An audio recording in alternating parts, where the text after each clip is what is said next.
to Rathus, myself Professor Shalini, and today I'm going to tell you about imperative sentences. Imperative sentences, or you can say imperative form of any sentence called as imperative. So in this video, I'm going to explain you the definition of imperative sentence, how you can use them in French language, and what are the rules of different groups of the verbs when you are using them in imperative form. Okay, so let's begin. First of all, let's see the definition of the imperative sentences. Imperatives are mainly used for giving orders or conveying urgent messages. It is something similar, like you are using any verb in English when you are using them to give order or conveying any messages with the help of any verb. So the way you are using in English, same way we use in French as well, but little different rules are there which you need to follow with different group of verbs. So basically we use imperative speech, or you can say imperative sentences, to express a desire, which is still basically a form of issuing a command, okay, and to make a request, of course in a command form but very politely, and to give advice and to recommend something. So when you are expressing yourself in any form of this, for requesting, for advising, for recommending or something else, so we use always the imperative form of the verb, right? So two simple rules are there, like you can see we have only three forms in imperative in French language. So basically we use only tu, nu, vous form of present tense. So whatever verb you are using in imperative form, we use only these three conjugations, that is tu, nu and vous. Rest conjugations will not be used in imperative sentences. And after a sentence in the imperative, an exclamation mark is used instead of full stop. As we know, we always use the full stop once we end the sentence, but in the imperative sentence we use only and only exclamation mark. Fine. So now let's see how we can conjugate the verbs in imperative of different groups. So first group is ER verbs, the verbs which are ending on ER. So for example, I have taken donner verb here, which means is to give.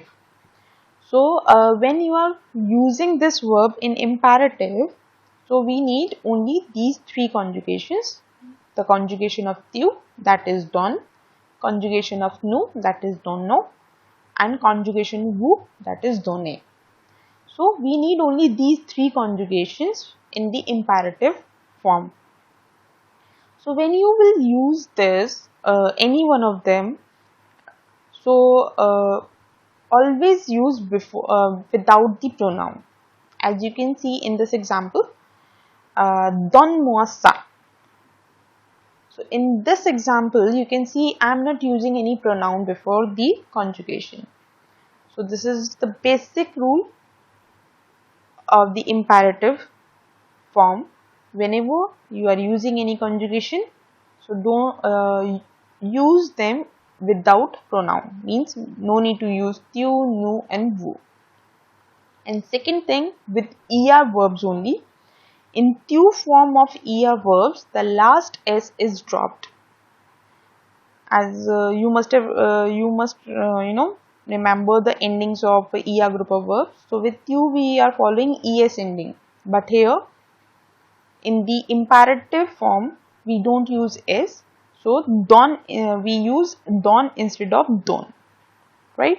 That pronunciation will remain same of both. That is also don, this is also don, but the s will be removed when you are using it in the imperative form, right?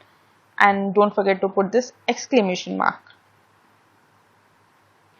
Okay, so now let's move to our next group, that is IR group of verbs. So in IR verbs, for example, I have taken finite verb.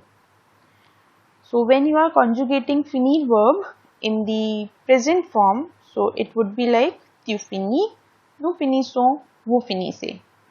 And when you are using this, any one of the conjugation, so you can use like this, like I have taken this example, finissez vos devoirs.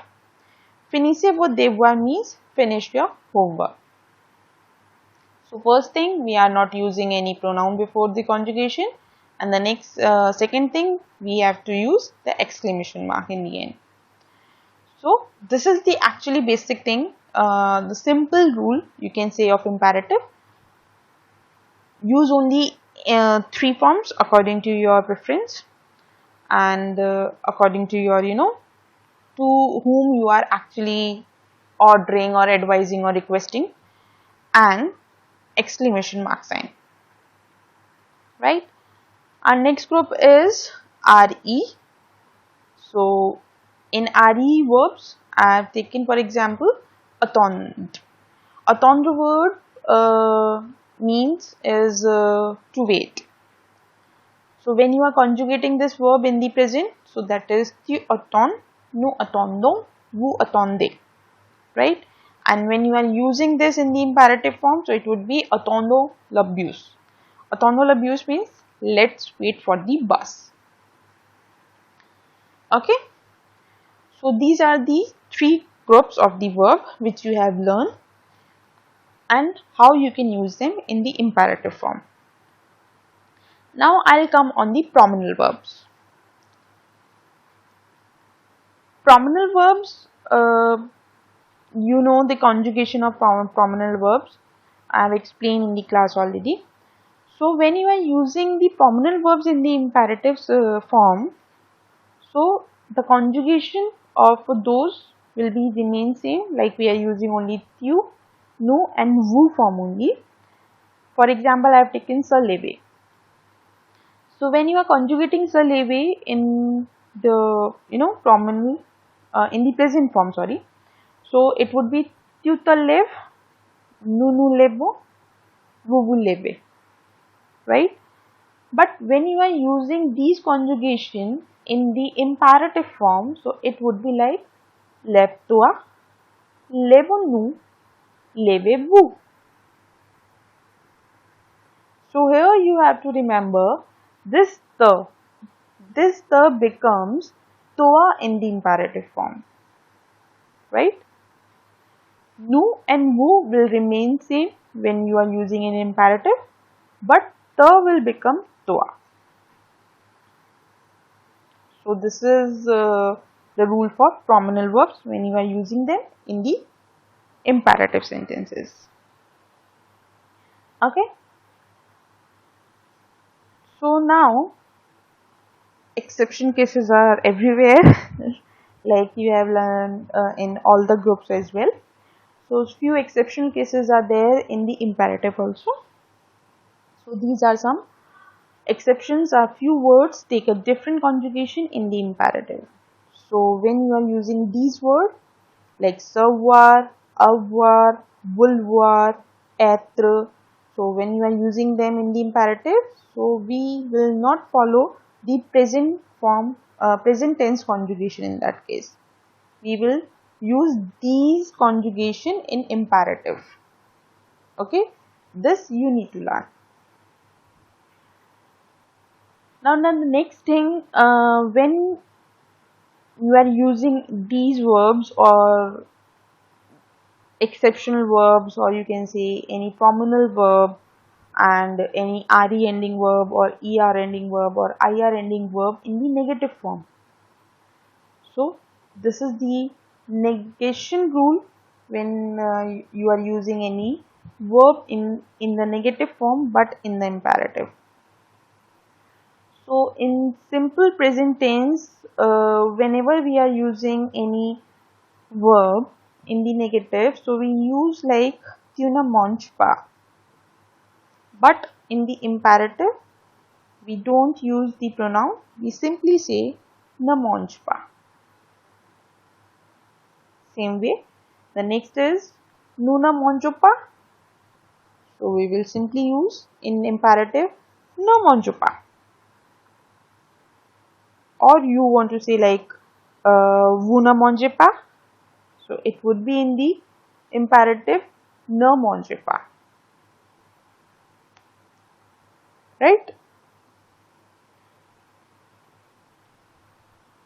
So this was the negation rule, and this negation rule will be followed with all the group of verbs, with all the pronominal verbs and everything. Okay. But few verbs are there which are not having any imperative form. For example, falloir, pouvoir and devoir. These verbs are not having any imperative form of the verb. So whenever you are using the using this verb, so we can't use them in the imperative form. So this was the imperative sentences, or you can say the imperative form of the verb, the which you can use to order something, to command something, or to requesting for something, or to advise someone. So this is the rule which you need to follow whenever you are using any verb in the imperative form. So this was the basic rules. Merci beaucoup. Keep learning and keep practicing. Thank you.